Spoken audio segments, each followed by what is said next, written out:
ಎಂತೆಂಥ ಜನರು ನಮ್ಮ ಮಧ್ಯೆ ಇರ್ತಾರೆ ನೋಡಿ. 2 ಕೋಟಿ ಹಣಕ್ಕಾಗಿ ಪ್ರಿಯಕರನ ಜೊತೆ ಸೇರಿ ಪತ್ನಿಯೇ ಪತಿಯನ್ನ ಕೊಲೆ ಮಾಡಿದ್ದಾಳೆ. ಕೊಲೆ ಕೇಸ್ಗೆ ಸಂಬಂಧಪಟ್ಟಂತೆ ಇದೀಗ ಬಿಗ್ ಟ್ವಿಸ್ಟ್ ಲಭ್ಯ ಆಗಿದೆ. ಕ್ರೈಮ್ ವೆಬ್ ಸೀರೀಸ್ನೇ ಮೀರಿಸುವಂತಿದೆ ಮಾಜಿ ಸೈನಿಕನ ಕೊಲೆ ಕೇಸ್. ಎಫ್ಎಸ್ಎಲ್ನಲ್ಲಿ ವರದಿ ತಿರುಚಿ ಕೊಲೆ ಕೇಸನ್ನ ಮುಚ್ಚಿ ಹಾಕಿದ್ದು ಬಹಿರಂಗ ಆಗಿದೆ. ಘಡಗೋರಿ ಗ್ರಾಮದ ಮಾಜಿ ಸೈನಿಕ ಸಂದೀಪ್ ಮಂಜರಗಿಯನ್ನ ಆತನ ಪತ್ನಿಯೇ ಕೊಲೆ ಮಾಡಿದ್ದಾಳೆ.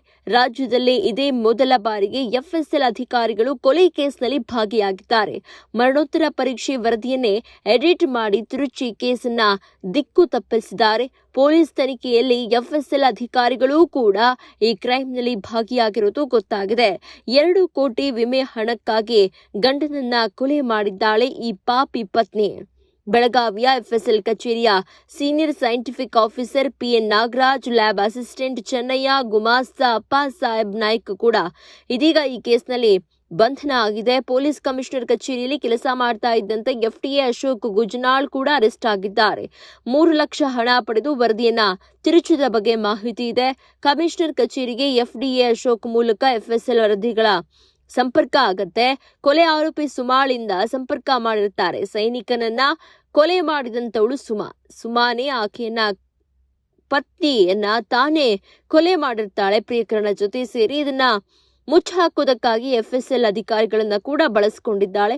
ಇದೀಗ ಬರೋಬ್ಬರಿ 9 ಜನ ಆರೋಪಿಗಳನ್ನ ಬಂಧಿಸಲಾಗಿದೆ. ಬಂಧಿತರು ಯಾರ್ಯಾರು ಅಂತ ಹೇಳಿದ್ರೆ ಪತ್ನಿ ಸುಮಾ, ಪ್ರಿಯಕರ ಪುಂಡಲಿಕ ಸ್ನೇಹಿತ ಸಚಿನ್ ಸೇರಿ 9 ಜನರ ಅರೆಸ್ಟ್ ಮಾಡಲಾಗಿದೆ. ಮಾರ್ಚ್ 13ರಂದು ಸಂದೀಪ್ ಮಂಜರಗಿ ಎಂಬಾತನನ್ನ ಬೈಕ್ ಸ್ಕಿಡ್ ಆಗಿ ಬೀಳ್ತಾನೆ. ಯಮಕನಮರಡಿ ಪೊಲೀಸ್ ಠಾಣಾ ವ್ಯಾಪ್ತಿಯಲ್ಲಿ ಈ ಘಟನೆ ನಡೆದಿರುತ್ತೆ. ಹುಕ್ಕೇರಿ ಸರ್ಕಾರಿ ಆಸ್ಪತ್ರೆಯಲ್ಲಿ ಮೊದಲು ಆತನನ್ನ ದಾಖಲು ಮಾಡಲಾಗುತ್ತೆ. ಆತನ ಪತ್ನಿ ಸುಮಾ ಘಟಪ್ರಭಾ ಜೆಜಿ ಆಸ್ಪತ್ರೆಗೆ ಅಲ್ಲಿಂದ ಶಿಫ್ಟ್ ಮಾಡ್ತಾಳೆ. 15ರಂದು ಹಾರ್ಟ್ ಅಟ್ಯಾಕ್ ರಿಂದ ಸಾವಾಗಿದೆ ಅಂತ ಹೇಳಿ ಡಿಕ್ಲೇರ್ ಆಗುತ್ತೆ. ಪೋಸ್ಟ್ ಮಾರ್ಟಮ್ ಮಾಡಲು ಬಿಮ್ಸ್ ಆಸ್ಪತ್ರೆಗೆ ಕಳಿಸ್ತಾರೆ. ಚೆನ್ನಾಗಿದ್ದವರು ಹಾರ್ಟ್ ಅಟ್ಯಾಕ್ ಆಗಿದ್ದು ಡೌಟ್ ಬರುತ್ತೆ. ಎಫ್ಎಸ್ಎಲ್ನಲ್ಲಿ ಯಾವುದೇ ವಿಷ ಹಾಕಿಲ್ಲ, ಹಾರ್ಟ್ ಅಟ್ಯಾಕ್ ನಿಂದ ಸಾವು ಅಂತ ಕೂಡ ರಿಪೋರ್ಟ್ ಬೀಳುತ್ತೆ. ಬಳಿಕ ಸುಮಾ ಪ್ರಿಯಕರ ಪುಂಡಲಿಕ ಡೋಂಬರ್ ಎಂಬಾತ ಒಂದು ಸ್ಟೇಟಸ್ ಅನ್ನ ಹಾಕ್ತಾನೆ. ಆಕ್ಸಿಡೆಂಟ್ ಆಗಿದ್ರ ಬಗ್ಗೆ ಹೇಗ್ ಸಾವಾಯ್ತು ಅಂತ ಸ್ಟೇಟಸ್ ಹಾಕ್ತಾನೆ. ಆತನನ್ನ ಕರೆದುಕೊಂಡು ಬಂದು ವಿಚಾರಣೆ ನಡೆಸಿದಾಗ ಎಲ್ಲ ಹೇಳ್ತಾನೆ. ಪುಂಡಲಿಕ ಒಂದು ಅಂಗಡಿಯನ್ನ ನಡೆಸ್ತಾ ಇದ್ದ. ಈತನ ಬಳಿ ಸಂದೀಪ್ ಬಂದು ಒಂದು ಹೋಟೆಲ್ ಓಪನ್ ಮಾಡಲು ಹೇಳ್ತಾನೆ. ಅದರಂತೆ ಹಿಡಕಲ್ ಡ್ಯಾಂ ಬಳಿ ಹೋಟೆಲ್ ಓಪನ್ ಮಾಡ್ತಾರೆ. 2 ವರ್ಷದ ಹಿಂದೆ ಸುಮಾ ಹಾಗೂ ಪುಂಡಲಿಕಾಗೆ ಪರಿಚಯ ಆಗತ್ತೆ. ಇದೇ ವೇಳೆ ಗಂಡನ ಮೇಲೆ 2 ಕೋಟಿ ಇನ್ಶೂರೆನ್ಸ್ ಮಾಡ್ತಾರೆ. 3 ಕಂಪನಿಗಳಿಂದ ಇನ್ಶೂರೆನ್ಸ್ ಮಾಡಿಸ್ತಾರೆ. ಅಕ್ರಮ ಸಂಬಂಧ ಮತ್ತು ಇನ್ಶೂರೆನ್ಸ್ ನಲ್ಲಿ 2 ಕೋಟಿ ಬರುತ್ತೆ ಅಂತ ಕೊಲೆ ಪ್ಲಾನ್ ಮಾಡ್ತಾರೆ. ಜೆಜಿ ನಗರ ಆಸ್ಪತ್ರೆಯಲ್ಲಿ ಪುಂಡಲಿಕಾಗೆ ಗೊತ್ತಿದ್ದಂತಹ ರಾಮು ಜೋಗಿ ಎಂಬಾತ ಕೆಲಸ ಮಾಡ್ತಾ ಇರ್ತಾನೆ. ಯಾವುದೇ ಗಾಯ ಇಲ್ಲದವನಿಗೆ ಸ್ಪೆಷಲ್ ರೂಮ್ ನಲ್ಲಿ ಅಡ್ಮಿಟ್ ಮಾಡ್ತಾರೆ. ಈ ವೇಳೆ ರಾಮು ಎಂಬಾತ ವಿಷ ಹಾಕೋದಕ್ಕೆ ಐಡಿಯಾ ಕೊಡ್ತಾನೆ. ಇವರೇ ಒಂದು ಸಲಾಯಿನ್ ಬಾಟಲ್ ಅನ್ನು ತಂದು ಅದರಲ್ಲಿ ವಿಷ ಹಾಕಿ ಕೊಲೆ ಮಾಡ್ತಾರೆ.